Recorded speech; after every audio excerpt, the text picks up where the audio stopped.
بسم الله الرحمن الرحيم.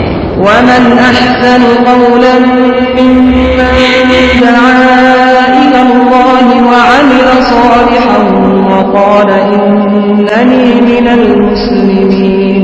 بسم الله الرحمن الرحيم. ومن أحسن قولا ممن دعا إلى الله وعمل صالحا وقال إنني. ورحمۃ اللہ وبرکاتہ. تمام بھائیوں سے گزارش ہے کہ وہ قریب قریب آ جائیں. الحمد للہ رب العالمین، صلی اللہ وسلم علی نبینا محمد وعلی آلہ وصحبہ اجمعین. اما بعد، فاعوذ باللہ من الشیطان الرجیم. وقال ربكم ادعوني استجب لكم ان الذين يستكبرون عن عبادتي سيدخلون جہنم داخرین. عزیز بھائیو، آج جس پریشانی، تکلیف اور نفسا نفسی کے دور سے ہم سب گزر رہے ہیں، ان تمام حالات کا علم ہر کوئی اپنی اپنی ذات کے بارے اور اپنے معاملات کے بارے میں بخوبی جانتا ہے. کوئی بیماری میں مبتلا ہے، کوئی کاروباری مشاکل میں، کوئی گھریلو تکلیف میں، طرح طرح کی تکلیفیں ہر کسی انسان کا احاطہ اور گھیرا کیے ہوئے ہیں. اور انسان ہے کہ اللہ رب العالمین سے غافل، اور انسان ہے کہ اسے قطعاً اس بات کی خبر نہیں کہ ان حالات میں وہ کیا کرے، اور نتیجہ جب وہ پریشان ہوتا ہے، تکلیف میں ہوتا ہے، اور حقیقتاً انسان کی عقل بھی معوف ہو چکی ہوتی ہے، بند ہو چکی ہوتی ہے عقل، تو انسان، شیطان جس طرف اسے لے کے چلتا ہے وہ چل پڑتا ہے. اور اسی تکلیف اور پریشانی کے عالم میں انسان یہاں تک پہنچ جاتا ہے کہ اسے خبر ہی نہیں ہوتی اور وہ اپنا ایمان بھی ضائع کروا بیٹھتا ہے. کوئی چیز انسان کی زندگی میں جب بھی پریشانی کی شکل میں آئے، اس کا علاج کتاب و سنت میں موجود ہے، لیکن افسوس کہ ہم وہ علاج ڈھونڈنے کی کوشش کرتے ہیں، ہم وہ طریقہ ڈھونڈنے کی کوشش کرتے ہیں جو ہمارے من کو بھائے، ہمیں اچھا لگے، جو طریقہ ہمارے دل کو مطمئن کر دے، ہمیں وہ پسند ہے. حالانکہ یہ حقیقت نہیں ہے. مومن کے لیے رب العالمین سے بہترین، اس کے لیے اسباب اور سہولتیں پیدا کرنے والا اور جناب محمد الرسول اللہ صلی اللہ علیہ وسلم سے بڑھ کے خیر خواہ کوئی دوسرا نہیں ہو سکتا. اور یہی وجہ ہے کہ رب العالمین نے قرآن مجید میں واشگاف الفاظ میں فرما دیا، لَقَدْ كَانَ لَكُمْ فِي رَسُولِ اللَّهِ أُسْوَةٌ حَسَنَةٌ. یہ جو اللہ کے رسول ہیں، یہ جو محمد ہیں صلی اللہ علیہ وسلم، ان کی زندگی تمہارے لیے نمونہ بنا دی گئی ہے. آئیے ہم اپنی ان تکلیفوں اور مصیبتوں کا علاج رسول اللہ صلی اللہ علیہ وسلم کی حیات طیبہ سے اور قرآن کی آیات بینہ سے ڈھونڈنے کی کوشش کرتے ہیں، اس یقین کے ساتھ اور اس دعا کے ساتھ کہ اللہ ہمارے تمام کے تمام جو مشاکل اور امراض اور بیماریاں ہیں، اللہ ہمیں ان کا علاج کتاب و سنت سے کرنے کی توفیق عطا فرمائے. دو چیزیں جو اصل میں ایک ہی چیز کے دو مختلف نام ہیں، وہ مومن کے لیے اس کے تمام امراض اور تمام تکلیفوں کا سب سے بڑا علاج ہے: اللہ کا ذکر اور اللہ سے دعا کرنا. دعا بھی ذکر ہے، اللہ کو یاد کرنے کا ایک طریقہ ہے، لیکن عام طور پہ فقہاء نے اس کے اندر تھوڑا سا فرق کیا ہے کہ ذکر وہ ہے تو انسان چلتے پھرتے غفلت کی حالت میں یا عقل اس ہوش و حواس قائم ہے تب بھی اس کی زبان چلتی رہے، اور دعا وہ ہے جو تھوڑے سے اہتمام کے ساتھ یا بعض جو رسول اللہ صلی اللہ علیہ وسلم کی سنت سے ہمیں چیز ملتی ہے کہ 2 رکعتیں پڑھ کے اللہ سے اہتمام کے ساتھ دعا کی جائے، اہتمام کے ساتھ مانگا جائے، وہ دعا ہے۔ لیکن حقیقت میں یہ دونوں ہی اللہ سبحانہ و تعالیٰ کو یاد کرنے کے ذریعے ہیں، اور اللہ کی یاد ہی اصل میں مومنوں کا سب سے بڑا علاج ہے۔ اللہ سبحانہ و تعالیٰ کا ذکر ہی مومنوں کا سب سے بڑا علاج ہے۔ اور رسول اللہ صلی اللہ علیہ وسلم نے اس کی مثال ایسے بیان فرمائی جیسا کہ صحیح البخاری کی روایت میں ہے، فرمایا مثل الذی یذکر ربہ والذی لا یذکر ربہ کمثل الحی والمیت۔ وہ شخص جو اللہ سبحانہ و تعالیٰ کا ذکر کرتا ہے اور وہ شخص جو اللہ کا ذکر نہیں کرتا، ان کی مثال زندہ اور مردہ کی طرح ہے۔ ہم مردہ ہیں، ہمارے ان مردہ جسموں کو ایک ایسی قوت کی ضرورت ہے، ایک ایسی طاقت کی ضرورت ہے جو ان مردہ جسموں میں جان بھر دے، ان مردہ جسموں کے اندر جان ڈال دے، اور وہ اللہ سبحانہ و تعالیٰ کا ذکر ہے۔ اب خاص طور پہ میں یہ بات کرنا چاہوں گا، بڑے لوگ آپ کو ملتے ہوں گے، ہمیں بھی ملتے ہیں، آپ انہیں جانتے بھی ہوں گے، ہم بھی جانتے ہیں، بلکہ ہمیں اگر 10-15 سال پہلے کی بات کریں تو ہم بھی یہی تھے، کیونکہ پتہ نہیں تھا۔ تکلیف آئی، دوڑے بابے کے پاس، کسی بزرگ کے پاس، بابا جی بس معاملات بڑے خراب ہو گئے، کاروبار نہیں چل رہا، کیا کرے؟ کوئی وظیفہ بتا دے۔ بابا جی وظیفہ بتا دیا، وہ بیٹھے 3-3 4-4 گھنٹے وظیفے ہو رہے ہیں، 3-3 4-4 گھنٹے وظیفے ہو رہے ہیں۔ اور یہ وہی بات ہے جو میں نے شروع میں کی، یہ ہمارے دل کو طریقہ اچھا لگا، ہم نے اسے قبول کر لیا۔ اللہ سبحانہ و تعالیٰ نے کوئی آسانی کے رستے نکالے تو ہم نے کیا کہا؟ یہ بابا بڑا بہترین بابا ہے، اس کے وظیفوں میں بڑی جان ہے۔ کل کو پھر اس کے پاس جائیں گے اور وہ بابا ہمیں اگلا کام سکھائے گا، وہ کہے گا بس اس تعویذ کو لکھ کے گلے میں ڈال لو یا گھول کے پینا شروع کر دو، اگلا رستہ۔ اور یہ تمام رستے، جیسا کہ ہم مختلف دروس میں بات کر چکے ہیں، یہ غلو اور بدعات کے رستے ہیں جن کی انتہا شرک پہ جا کے ہوتی ہے۔ بدعت، یہ جتنے وظائف آپ کی آج کیے جاتے ہیں، خواہ وہ اللہ کی کتاب سے ہوں، قطعاً اللہ کے رسول صلی اللہ علیہ وسلم کی سنت نہیں ہے۔ اور میں پورے یقین سے یہ بات کہہ رہا ہوں، یہ بدعت ہے جو ایجاد کر لی گئی ہے، اور اس بدعت نے ہمیں جس چیز سے غافل کیا وہ رب العالمین سے دعا کرنا، اللہ سبحانہ و تعالیٰ کا ذکر ہے جس سے اس نے ہمیں غافل کر دیا ہے۔ کون ہے؟ ایک مثال سے بات کرتے ہیں۔ کسی شخص کو تکلیف ہو، ہم اہل السنہ والجماعہ سے ہیں، ہمارا عقیدہ ہے، اور عقیدہ کیا ہے؟ رسول اللہ صلی اللہ علیہ وسلم نے فرمایا ربنا ينزل الى سماء الدنيا نزولا يليق بشانه وجلاله وعظمته في ثلث الاخر الليل او كما قال علیہ السلام، کہ ہمارا رب آسمان دنیا پہ جب رات کا آخری پہر شروع ہوتا ہے وہ تشریف لاتا ہے، وہ ینادی اور بلاتا ہے، آوازیں دیتا ہے، هل من سائل فأعطيه هل من داع فاستجیب له هل من مستغفر فاغفر له۔ کوئی ہے مانگنے والا، میں اس کو دینے کے لیے آیا ہوں، ہے کوئی سوالی سوال کرنے والا، میں عطا کرنے کے لیے آیا ہوں، ہے کوئی معافی مانگنے والا، میں اسے معاف کرنے کے لیے آیا ہوں۔ کون ہے؟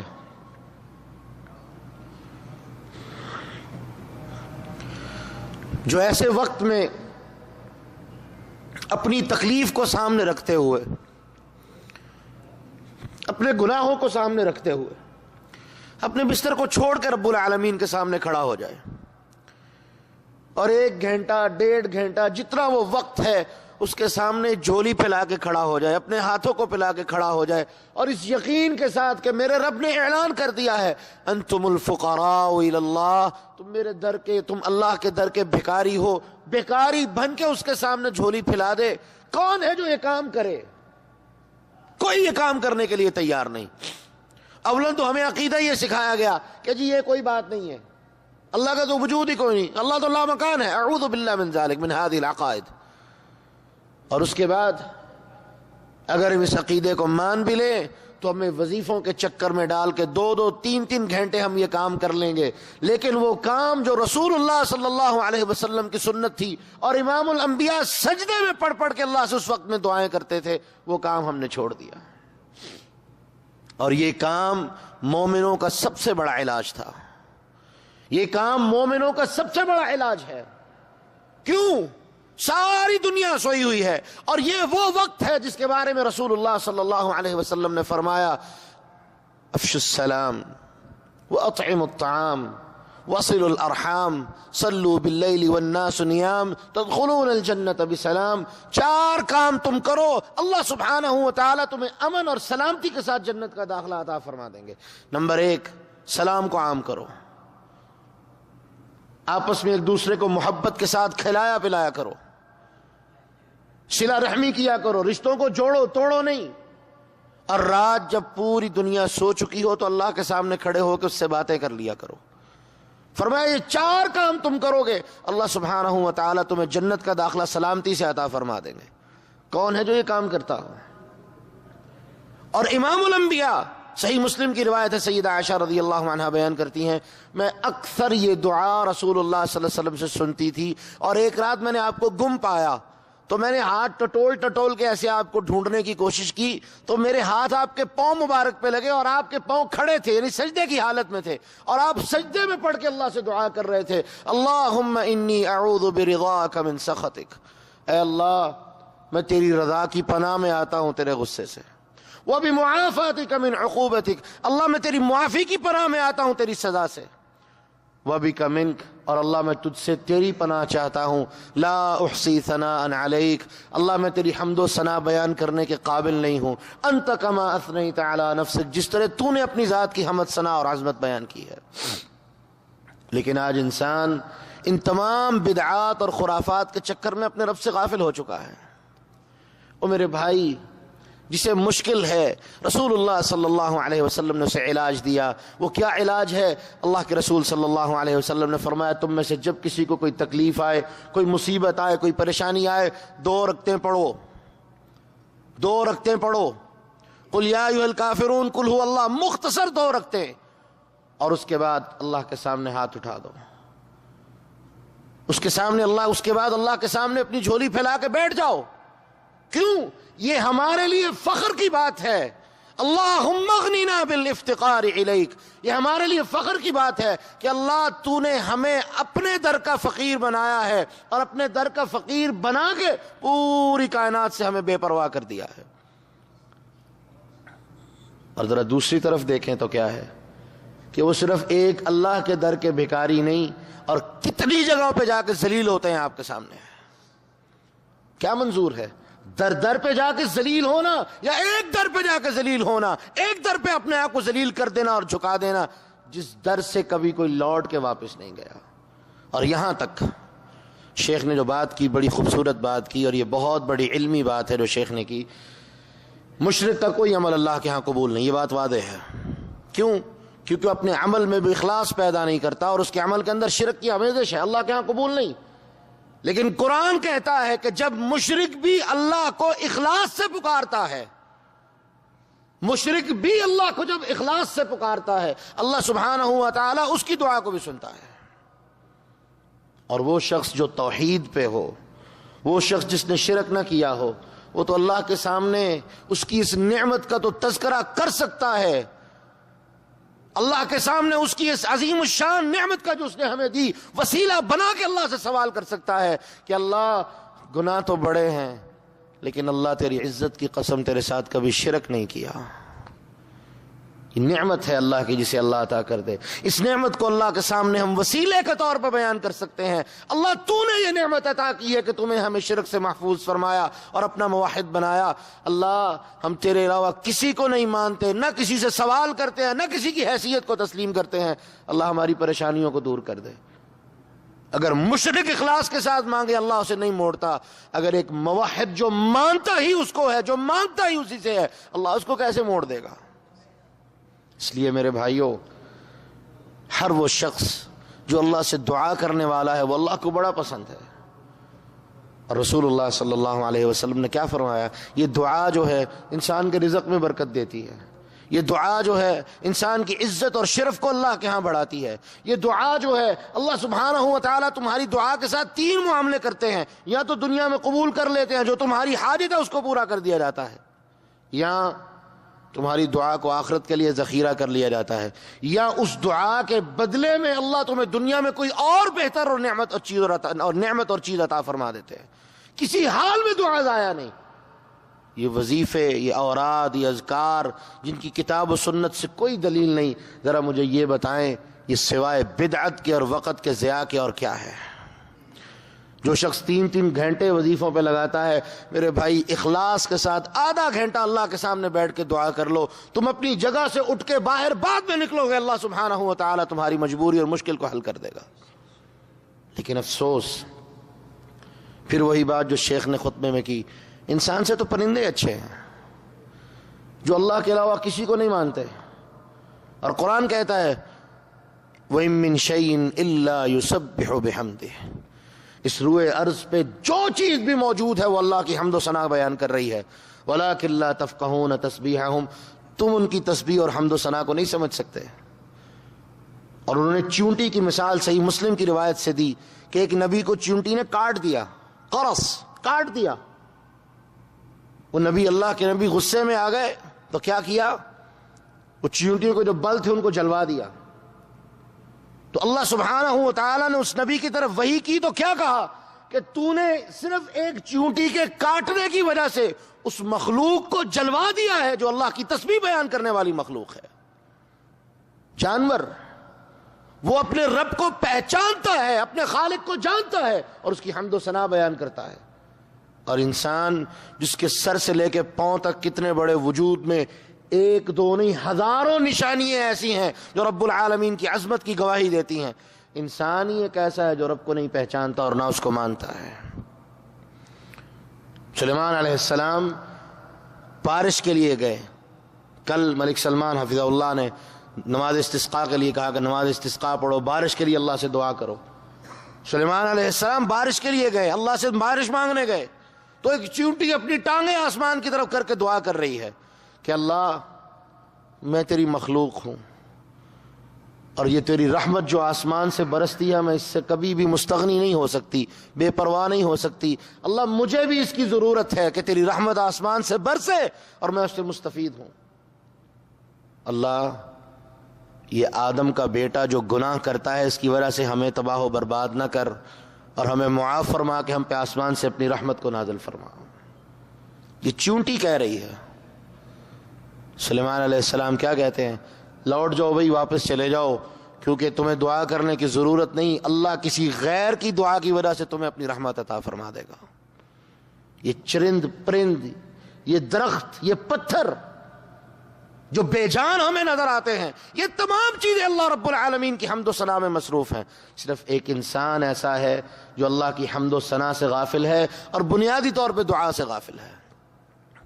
اور سب سے بڑی دعا نماز ہے.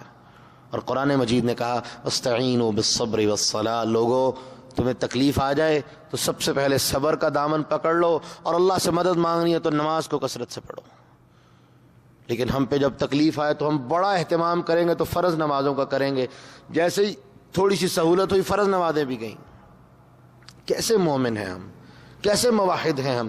اور پھر شکوہ کس سے؟ اللہ سے، کہ اللہ بڑی زیادتی کرتا ہے، العیاذ باللہ. میرے بھائیوں، دعا کو لازم پکڑ لو. دعا ایک ایسا ہتھیار ہے جو اللہ رب العالمین نے مومن بندوں کو دیا اور وعدہ کیا ہے. میرے رب نے وعدہ کیا ہے وَقَالَ رَبُّكُمُ ادْعُونِي أَسْتَجِبْ لَكُمْ، مجھے پکارو میں تمہاری دعاؤں کو قبول کرنے والا ہوں، مجھے پکارو میں تمہاری دعاؤں کو جواب دینے والا ہوں، مجھے پکارو میں تمہاری دعاؤں کو سننے والا ہوں.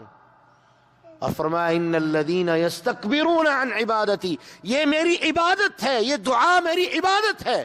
جو اس کے بارے میں تکبر کرے گا، جو اس سے غافل ہوگا، اس سے غفلت کا شکار ہوگا، سیدخلون جہنم داخرین، اوندھے منہ کر کے جہنم میں پھینک دوں گا. میرے بھائیوں، اس دعا سے غافل نہ ہو، دعا کو لازم پکڑ لو. اور اگر اللہ توفیق دے تو وہ رات کی وہ گھڑی جس کے بارے میں ہم نے بات کی، اسی طرح اذان اور اقامت کے درمیان کا جو وقت ہے جس کے بارے میں اللہ کے رسول نے فرمایا الدعاء لا يرد بین الاذان والاقامہ، نماز اذان سے لے کے اقامت کے درمیان کا جو وقت ہے اللہ دعا رد نہیں کرتے، رات کی آخری گھڑی میں دعا رد نہیں ہوتی، نماز کی آخری تشہد میں بیٹھے ہوئے دعا رد نہیں ہوتی، اور بڑے اوقات ہیں، ان اوقات کو لازم پکڑ لیجئے اور دعائیں وہ یاد کریں۔ ہم نے تو ایک ہی دعا پکڑ لی ہے نماز میں، خاص طور پر ربی اجعلنی مقیم الصلاۃ ومن ذریتی ربنا وتقبل دعا، کوئی شک نہیں ہے بڑی اچھی دعا ہے، لیکن وہ دعا جو اللہ کے رسول صلی اللہ علیہ وسلم نے ابو بکر رضی اللہ عنہ کو سکھائی تھی، وہ بھی بڑی عظیم الشان دعا ہے، اور وہ کیا ہے؟ اس دعا کے ساتھ اپنی مجلس کا اختتام کرتے ہیں۔ اللہ کے رسول نے تلقین کی تھی کہ تم دعا کیا کرو، اللہم انی ظلمت نفسی ظلما کثیرا، اے اللہ میں نے اپنی جان پہ بڑے ظلم کیے ہیں، اللہم انی ظلمت نفسی ظلما کثیرا فاغفر لی فإنہ لا یغفر الذنوب الا انت، اللہ مجھے معاف کر دے کیونکہ تیرے علاوہ گناہوں کو کوئی معاف کرنے والا نہیں ہے، فاغفر لی مغفرۃ من عندک، اللہ مجھے معاف کر دے اور اس خاص مغفرت کے ساتھ جو تیرے پاس ہے، اللہ اس اپنی عظیم الشان رحمت کے ساتھ جو تیرے پاس ہے اللہ مجھے معاف کر دے اور اللہ مجھ پہ رحم فرما۔ یہ اتنی عظیم الشان دعا رسول اللہ صلی اللہ علیہ وسلم نے ابو بکر رضی اللہ عنہ کو سکھائی۔ ان دعاؤں کو یاد کیجئے، اپنی زندگی کا حصہ بنائیے، اور اگر یہ دعائیں نہ یاد ہوں تو اپنی اپنی زبان میں تو ہر کوئی دعا کر سکتا ہے۔ اللہ سبحانہ و تعالیٰ تو اس کی بھی سنتا ہے جس کی زبان ہی نہیں ہے، جو گونگا ہے، اللہ تو اس کی بھی سنتا ہے۔ اللہ نے تو ہم سب کو زبان دی ہے، ہم تو باتیں کر سکتے ہیں۔ دعا کو لازم پکڑ لیجئے، یہ وہ ہتھیار ہے اس کے بارے میں اللہ کے رسول نے فرمایا الدعاء هو العبادہ، اصل میں عبادت ہے ہی دعا۔ اس دعا کو لازم پکڑ لیجئے، یہ دعا ہمیں اللہ کے ساتھ مضبوط کر دے گی اور غیروں سے غافل کر دے گی۔ اللہ سے دعا ہے اللہ ہمیں سمجھنے اور عمل کرنے کی توفیق عطا فرمائے، اللہ ہم سب کو معاف فرمائے اور ہم پہ رحمت فرمائے۔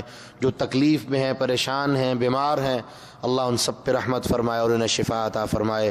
یہ ہمارے جو دو بڑے محترم ہیں جاوید بھائی اور خالد مزمل بھائی، ان دونوں کے لیے خاص طور پہ دعا کریں، یہ دونوں بیمار ہیں، اللہ ان ہمارے بھائیوں پہ اپنی خاص رحمت فرمائے اور انہیں شفائے کاملہ عاجلہ عطا فرمائے۔ وآخر دعوانا الحمدللہ رب العالمین۔